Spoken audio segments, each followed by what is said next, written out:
Solka, Ivy Masters Learning Center at ivymasters.com.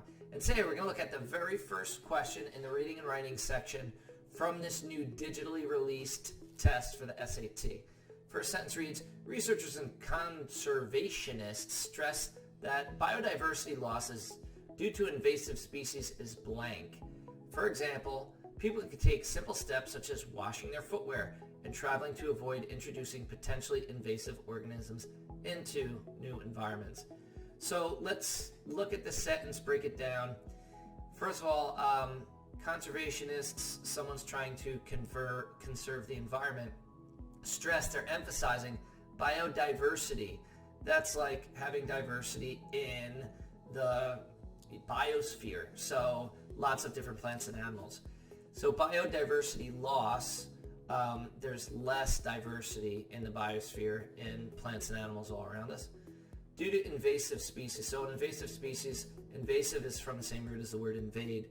So basically, Texas longhorn beetle would be an example of something like that. If it comes here, it could like eat all of a certain type of tree, and then all those trees die. And if those trees go extinct, there's less biodiversity. So that's bad stuff. When you're doing these sentence completions, what you want to do is you want to pay attention to what comes after. Notice right after it says, for example, and it's going to give you an example that's going to help you to fill in the blank.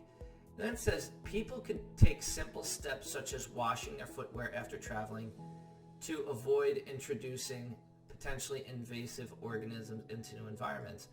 So if we could take these steps to prevent invasive organisms from entering into our environment, the correct answer is going to be A, preventable. Undeniable would be like, oh, there are definitely invasive species, and what I'd be expecting in the for example is like emphasizing that point that there are invasive species. We cannot deny or say that that's untrue. Answer choice B is common. For example, then after for example, we'd have like, oh, it happens all the time. Species invade and they kill up the biodiversity. Answer choice D, concerning. That would be, oh, if species go extinct, it could break the food chain and then we're all in trouble. Or, it'll cost millions and millions of dollars to get rid of that invasive species. Correct answer is A. Thank you for joining us today. If you like this video, click like. You can share it with someone who has difficulty with sentence completions. So any question you'd like to see answered from any official PSAT or SAT or ACT, leave that in the comments. I'd be happy to shoot a video on it. Click subscribe so you don't miss anything, and check out our 1-minute video on TikTok. Have a great day.